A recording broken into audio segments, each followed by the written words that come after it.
আলেম সমাজকে শারীরিকভাবে নির্যাতনের পাশাপাশি তাদের চরিত্রে কালিমা লেপনের চেষ্টা করেছিল আওয়ামী লীগ।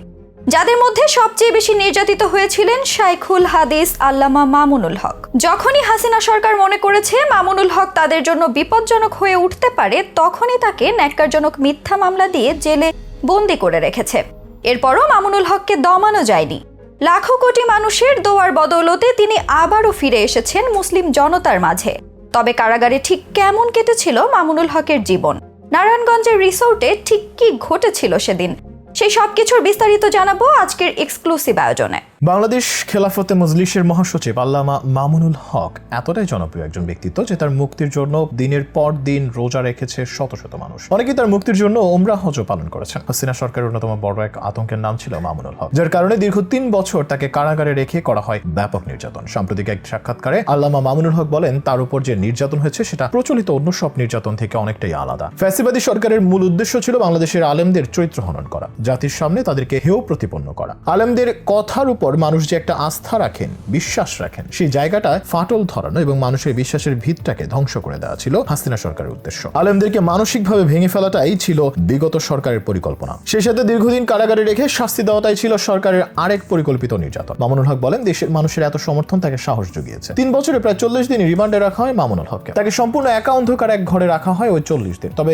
যখনই আদালতে নেওয়া হতো তখন তাকে দেখে হাজারো মানুষের উচ্ছ্বাস মামুনুলকে মানসিকভাবে শক্তি যোগাতো। এমনকি সরকার দলীয় অনেক লোকও মামুনুল হকের ওপরে হওয়া এই অত্যাচারে ব্যথিত ছিলেন, যার ফলে মামুনুল হককে নিয়ে যে নাটক সরকার মঞ্চস্থ করেছে তাকে বিশ্বাস করেনি, বরং তাদের প্রতি সবার ভালোবাসা বেড়েছে। মামুনুল হক আরো বলেন, কারাগারের ভয়াবহতা তিনি ভাষায় বর্ণনা করতে পারবেন না। তিনি 3টা বছর এক রাতও ঘুমোতে পারেননি, যা মনে পড়লে তিনি এখনো শিউরে ওঠেন। তার পরিবারের অভূতপূর্ব সমর্থন না থাকলে তিনি আরো ভেঙে পড়তেন। তবে ঠিক কি অভিযোগে সরকার তার উপর এইসব অত্যাচার করেছিল? ঘটনা 2021 সালের 3রা এপ্রিল। নারায়ণগঞ্জের সোনারগাঁয়ের রয়্যাল রিসোর্টে এক নারীর সঙ্গে মাওলানা মামুনুল হককে অবরুদ্ধ করেন স্থানীয় আওয়ামী লীগ নেতাকর্মীরা। পুলিশ ঘটনাস্থলে গিয়ে তাদের জিজ্ঞাসাবাদ শুরু করেন। খবর পেয়ে হেফাজতের স্থানীয় নেতাকর্মীরা রিসোর্টে গিয়ে ভাঙচুর চালিয়ে তাকে ছিনিয়ে নিয়ে যায়। রয়্যাল রিসোর্টের ব্যবস্থাপক সে ঘটনা প্রসঙ্গে বলেছিলেন, ঘটনার দিন দুপুর থেকে মামুনুল হক তাদের রিসোর্টে 501 নম্বর কক্ষে ওঠেন। এরপর সেখানে অনেক লোকজন জড়ো হয়। ঘটনাস্থলে ইউএনও, পুলিশ সহ অনেকে আসেন। সন্ধ্যা 7:30 পর্যন্ত মামুনুল হক রিসোর্টের ওই রুমেই আটকা ছিলেন। এই খবর পেয়ে হেফাজত ইসলামের লোকজনও লাঠি সোঁতা নিয়ে সেখানে ভিড় জমায়। তারা ইট পাটকেল নিক্ষেপ করে এবং সেখানে ভাঙচুর চালায়। এই ঘটনার পর থেকেই ঢাকার মোহাম্মদপুরের জামিয়া রহমানিয়া আরাবিয়া মাদ্রাসায় অবস্থান করেন মামুনুল হক। এরপর 18 এপ্রিল ওই মাদ্রাসা থেকে মাওলানা মামুনুল হককে গ্রেফতার করে পুলিশ। পরে 30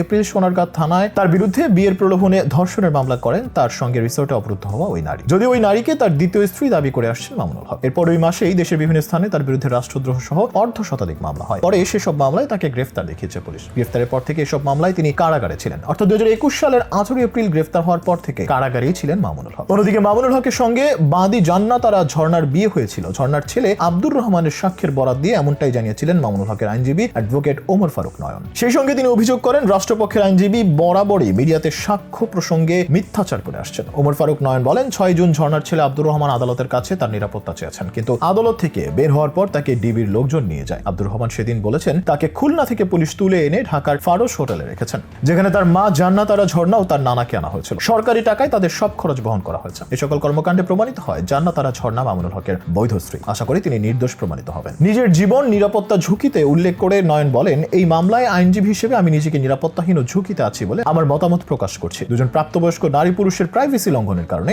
যুবলীগ ছাত্রলীগের নেতাকর্মীদের সমালোচনা করেছিলেন অনেকেই। তবে হাসিনা সরকারের ভয়ে অনেকেই তখন জোরালোভাবে মামুনুল হকের পক্ষে কথা বলতে পারেননি।